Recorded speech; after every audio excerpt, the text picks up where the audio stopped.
welcome to our annual summer painting challenge. I am surrounded with beautiful field flowers and of course lots and lots of leaves. Day 1, leaves.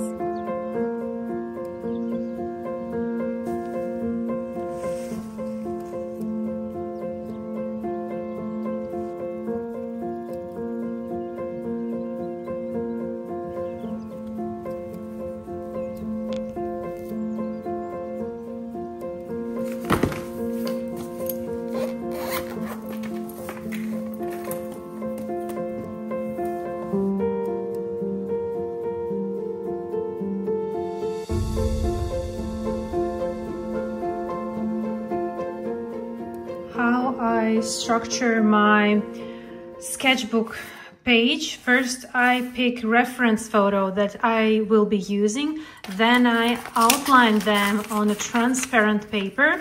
And then I start to place around what will go there, where. Sometimes I even use real leaves to see maybe I need to add something more. And that is one of the best ways, at least for me, not to straight away draw inside here, but first I am moving around them, what feels more eye-appealing, more natural and beautiful altogether. Sketchbook page is arranged with all line drawings, and now I will do some with ink markers, some with pencils, a little bit of watercolors. But I want to do this day 1 pretty easy so you don't feel overwhelmed on the first day. I took out page from my sketchbook so I can freely rest my hand here and then work on these 2 leaves. First, transferring, so I'm taking my line drawing, turning around, graphite layer on the other side, turning around. So the graphite is on the other side. The front side is up, which is clean. And when you place this outline with graphite, with one finger, I'm fixating this so it doesn't move. And please don't move it around, because then this graphite layer will leave dirty marks on your paper. And then I go and outline without any hard pushing. It's important not to press too hard any of your tools. There are many reasons for that. First, this is bad for your hand if you press too hard. Second, it is bad for your painting, because then the graphite marks will be too strong, then it will be too hard to erase. And yeah, try to hold your tools lightly. This is good for your health and good for your painting. So I'm very accurately going over all details. And when I am transferring my outline, I am transferring all details, little spots, little flaws, lines. Maybe at first sight you think, oh, it's not so important, I will paint it later. No, you will not paint it later. You will forget about that. So all details in plant and subjects are important. You need to outline and transfer them. Now I'm outlining veins. As this is very basic tryout for an understanding of veins, I am outlining main vein and secondary veins. I'm not going too deep into science with all the smallest possible veins. It's not necessary, and the smaller your painting is, the harder to do the smallest details. So it's important to do main vein, which is this one, and secondary veins. That's completely enough. And the upper one. Veins are going till these spikes that are at the edge of the leaf. And veins are the thing that is carrying all nutritions to the leaf. And veins are a continuous part of the stem. They are 1. The stem and vein is 1.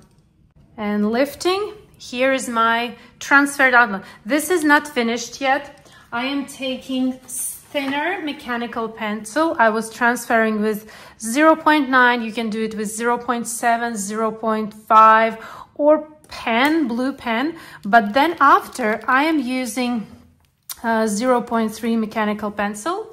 And I will go again over these lines with thinner, again without any hard pushing, carefully, slowly, and going over these details, making those spikes really spiky. And all details are important, remember that. One side of the sleeve I did with pencil because then I want to do a little bit of shading, but the other part I will do with 0.2 ink marker to leave it that way with ink marker and to show the veining. It would be without any shading, only veining. And I will also do an outline of the whole leaf. Leaving only graphite can be a little bit messy. Although I'm trying to be super clean, still there are some graphite smudges that are happening on my work, but I know that I'm doing very lightly everything and I can remove that. But graphite can be very tricky. Of course, after finishing, it's nice to secure graphite with fixative. There's this spray that you apply on your graphite study and it will not smudge anymore. So I'm doing also an outline here. And we'll do a little bit of shading, just for a little bit, not too much. Now, how to remove these graphite smudges and the layer that is under the graphite outline. I'm taking elastic or also kneadable eraser. It is called in different places different names, but it's very stretchy. It lasts. This particular company, 𝗝𝗲𝗏 lasts for a very long time. I can have mine for several years. When it gets super dirty, I'm just stretching it and it's clean again. So I will go and roll over. I am not rubbing, I'm not pressing, rolling over, and it nicely picks all the graphite, even the smudged ones. And my leaf looks much cleaner, more neater, paper is clean. It's perfect to work further. It takes away graphite smudges perfectly.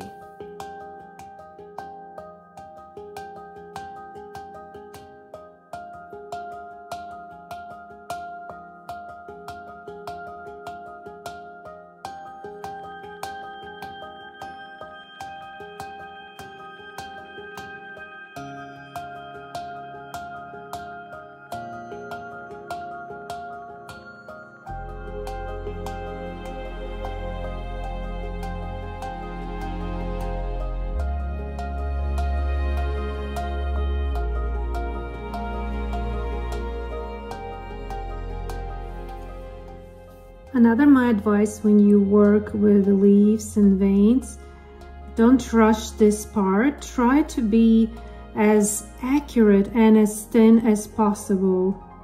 Later it will be easier to paint than when you need to, for example, put a shadow and make that vein look realistic. Only those veins that are thin look realistic. It's better to have them thinner rather than thicker. That's also an important part of leaf drawing, painting, and vein. As it reaches the end, it becomes thinner. It's almost like disappearing. It's much thicker in the beginning and super thin at the end.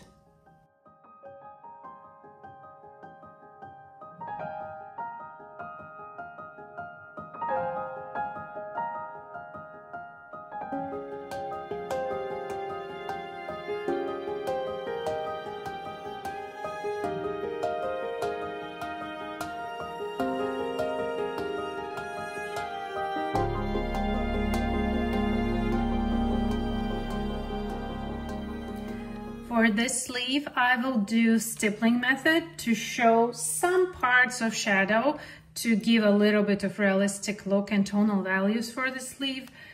You can do it, you can choose not to do it, it's up to you. I have my reference right beside me and using again same 0.2 ink marker, and I will do stippling only for the half of the leaf because it takes quite some time, and then you go and stipple where we see in the reference photo the darkest parts. That's where I place these dots. Where is the darkest? That's where dots are the most. They almost will look like a black cloud. And as the shadow becomes lighter, so also my little dots will be lesser.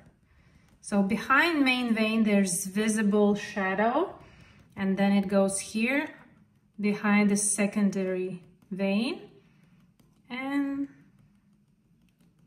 making lesser amount of dots. Just a little look of some study of tonal value. Nothing too serious, nothing too detailed, just a little bit to give this look of volume for this sleeve. It's up to you, you can just leave the veining. This day is more about looking into this microcosmos of leaves. They have a lot of information to tell us. Better not to skip that information, but to study it, to look at. And for this day, my suggestion is so you find leaf that you can pick and study.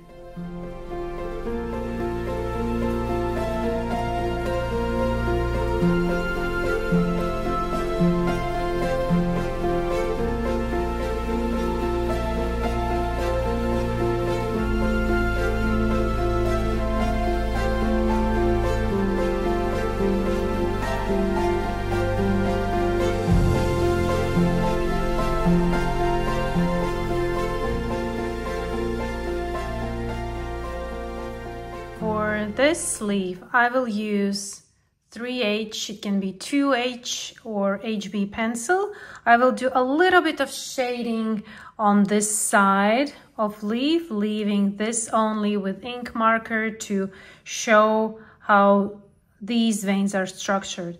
These are different veins and these are different. And here with ink marker, I am showing here very close to leaves with different veinings. And one side, I finish here with stippling, and this will have a little bit of shading with graphite pencil.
Now I'm on page 2. Outlining, transferring. These are in real size as they are in nature, and then I will have enlarged little pieces enlarged here, and they will be done with shading. And lots of flowers are in my studio, and here comes more. Come boys. They are bringing me more and more, so this challenge is full of beautiful greens. Arthur, which hand? Show us. Oh, that's so beautiful. Look at these beautiful flowers.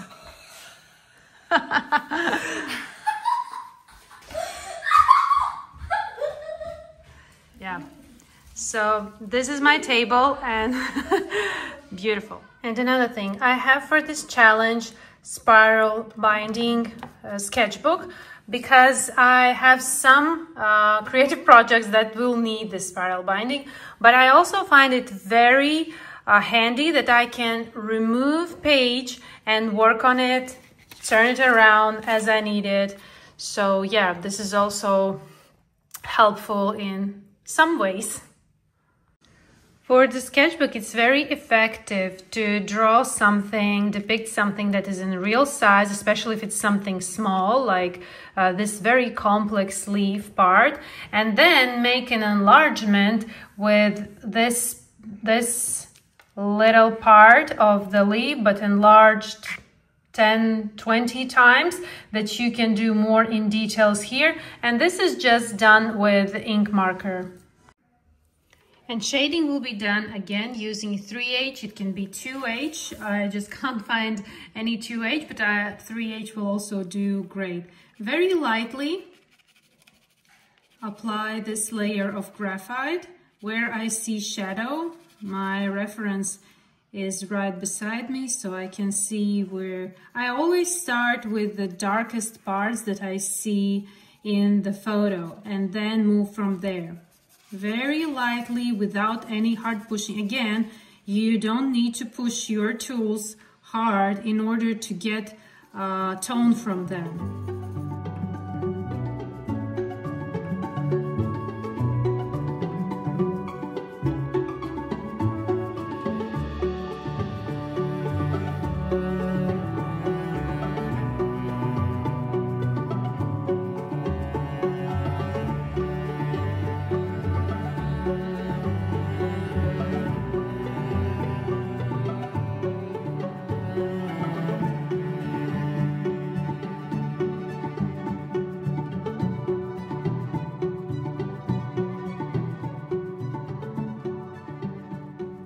Here are my pages.